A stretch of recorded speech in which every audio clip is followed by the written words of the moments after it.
네, 회계정보 시간입니다. 김미애 공인회계사 함께 하겠습니다. 먼저 인사 나누면서 유익한 나눔의 시간 갖겠습니다. 안녕하십니까? 안녕하십니까? 이제 한 해를 벌써 마감해야 되는 그런 네. 이제 시점이 왔습니다. 한 해를 마감하면서 회계로 보면 참 되돌아봐서 할 게 많아요. 정리할 게 많고. 네. 근데 요즘은 예전에는 이제 그 주부님들이 꼼꼼하시다면 다 가계부를 썼어요. 네, 그래서 가계부. 네. 그리고 뭐 월간지를 보면 꼭 그 연말 되면은 가계부가 부록으로 붙어서 오고 네, 맞아요. 그랬었죠. 네, 네. 그래서 꼼꼼히 쓰고 그래도 소망을 갖고 플러스 됐나 찾아보고 하는데 요즘은 이제 스마트폰 세대니까 스마트폰에서 다 이게 대차대조 할 수 네. 있는 부분이잖아요. 네. 회계사 분으로서 이제 한 해를 마감하면서 비즈니스를 갖고 계신 분이나 개인, 가정에 대해서 우리가 어떤 회계를 좀 스스로 정리하고 검토해 봐야 좋을지 좀 말씀해 주셨으면 좋겠습니다. 네. 누차 말씀드리지만은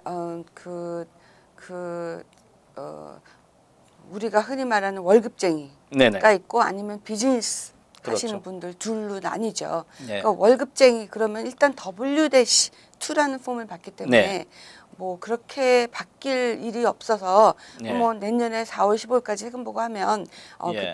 그 리펀드를 받는 경우는 네. 거의 다 빨리 이렇게 1월 한 20일 정도부터 세금 보고 시작되거든요. 네네. 그럼 1월 20일이 바로 시작된 후에 리펀드 때문에 굉장히 많이 오십니다. 난 리펀드 받아야 되니까 뭐 이런 분도 있고 아니면 뭐 익잼션 말하는 퍼스널 익잼션 식구들을 너무 많이 넣었어요. 사실 네. 그렇게 텍스를 적게 띄면 안 되고 네. W2 받으시는 경우를 얘기하는 건데 많은 식구들 넣는 바람에 텍스를 많이 안 내신 분들은 어떻게든지 세금 보고를 좀 늦게 해서 4월 15일까지 미뤄서 텍스를 좀 늦게라도 내는 게 좋겠다. 뭐 이러시는 분들 그런 분들은 아니고요. 그다음에 비즈니스 하시는 분들은 일단 좀 정리를 해 보셔야겠죠. 과연 그렇죠. 내가 이 비즈니스를 통해서 얼만큼 소득을 가져가느냐. 요새 리테일이 굉장히 안 좋거든요.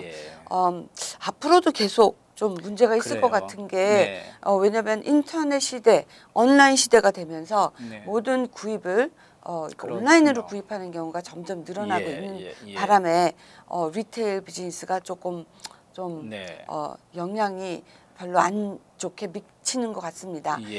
작년에 비해서 많이 버셨으면 너무나 좋겠지만은 이제 가계부를 말씀하신 대로 보면은 비즈니스 하시는 분들은 점점 좀 안 좋아지는 그 경우에 한숨을 쉬는 경우가 많으신데 이제 그러면은 과연 세금 보고를 얼마나 해야 되는가 하고 훑어보시다가 텍스를 좀 이렇게 작년에 비해서 안 내도 되는구나 라는 경우가 생길 수도 있겠죠.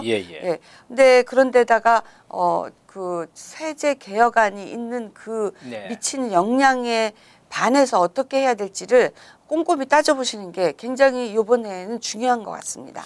그 이제 아까 직장인 W2를 받는 그런 분들은 이제 스스로도 이제 좀 이렇게 큰 변화가 없을 수도 있겠습니다만은 조금 전에 이제 자영업 했을 경우에 특히 리테일은 여러분께서 뭐 잘 됐다면은 좋지만 한번 검토를 해서서 계속 해마다 이렇게 그 하향 곡선을 긋는다면 한 번 정도는 변화를 시켜볼, 그러니까 뭐 우리 회계사께서는 그냥 회계만 해주는 게 아니고 컨설팅도 하기 때문에 어떤 게 부족한다 했을 경우에 이런 경우에는 리테일을 하겠지만 온라인도 같이 겸해서 할 수 있게끔 좀 그렇게 변화를 시켜본다든지 그런 어떤 변화도 스스로 한번 필요하지 않을까 싶기도 해요. 네, 좋죠. 왜냐면은 온라인 시대다 보니까 구입하는 거를 온라인으로 한다 하면은 웹 이커머스 같은 거 있죠.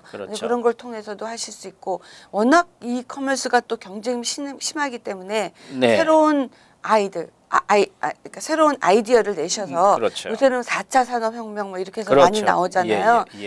그런 거에 비해서 과연 뭘 할 수 있을까 하고 좀 아이디어를 내신다 그러면은 좋은 뭐 방향이 되지 않을까 싶습니다. 한국은 그 배달의 민족이라고 할 정도로 한강 어느 공원 안에 구석에 있더라도 짜장면을 시키면 거기까지 배달을 해주는 그런 문화니까 미국에서도 이제 그런 문화가 돼가고 있는 것 같아요. 아마존도 그렇다고 앞으로 그렇죠. 한다 그러고 네네. 직접 뭐 드론을 띄워서 집 앞까지 배달을 네, 해준다 그러니까 맞아요. 말이죠. 뭐 한국에서 제가 예. 어떤 뉴스에 보니까 우리 네. 그러니까 아마존뿐만이 네. 아니라 여러 가지 그 배달, 네. 딜리버리 해주는 그런 예. 업체가 많이 생기는데 그렇죠. 한국 사람들은 그래도 반찬이 있어야 되니까 예. 제가 그 뉴스거리를 봤는데 반찬을 배달을 해준다. 그러니까요. 너무 괜찮죠. 예, 예. 그날 저녁거리를 완전 배달해준다. 그렇죠. 그런 것도 참 뭐 그냥 제가 예. 생각을 해봤습니다. 요즘은 한국에서 이제 그 혼밥 혼자서 그 사시는 분이 많기 때문에 한국에 이제 자기가 직접 사가지고 와서 또 해 드실 수도 있겠지만 반찬까지 그냥 배달을 해준다고 하니까 네. 이런 게 이제 미국에서도 어쩔 수 없이 앞으로 이런 그 배달 서비스 온라인을 통한 네. 그런 문화가 이제 일반적으로 이제 그 자리 잡아 갈 수밖에 없잖아요. 네, 그렇죠. 그러면 특히 조금 전에 말씀하신 대로 리테일을 한다든지 아니면 어떤 비즈니스를 하더라도 거기에 발맞춰서 한번 연구 검토해서 내년에는 한번 이렇게 조금씩 변화시켜보자. 한꺼번에 완전히 개혁을 할 수 없겠지만 네. 한 번씩 하나 아이템씩 이렇게 좀 변화시키는 것도 바람직할 것 같아요. 네, 그렇죠. 예. 그러면 이제 회계 쪽으로 보면 내년 4월 15일까지 개인이라든지 이런 건 하겠지만 이제 그 아까 직장인 같은 경우 W2는 관계가 없지만 1099 하신 분들은 네. 조금 저 영수증도 모은다든지 신경 네. 쓰셔야 될 것 같아요. 어떤가요? 그렇죠. 네. 1099을 받으신다라는 그 뜻은 네. 자영업이나 마찬가지거든요. 그렇죠. 예. 자영업을 하시는 거고요. 네. 제가 지금 또 말씀드리고 싶은 거는 네. 1099 안 받은 경우는 뭐가 있을까? 뭐. 그러니까 뭐 어느 업체에서 일을 했는데 1099을 안 받고 네. 1099를 받는다는 거는 그게 IRS에 리포트가 되는 그렇죠. 의미거든요. 예. 예를 들면 어느 업체가 프리랜서로 일을 하셨습니다. 네. W2가 아닙니다. 그럼 1099을 받으셔야죠. 당연히 개인적으로 네.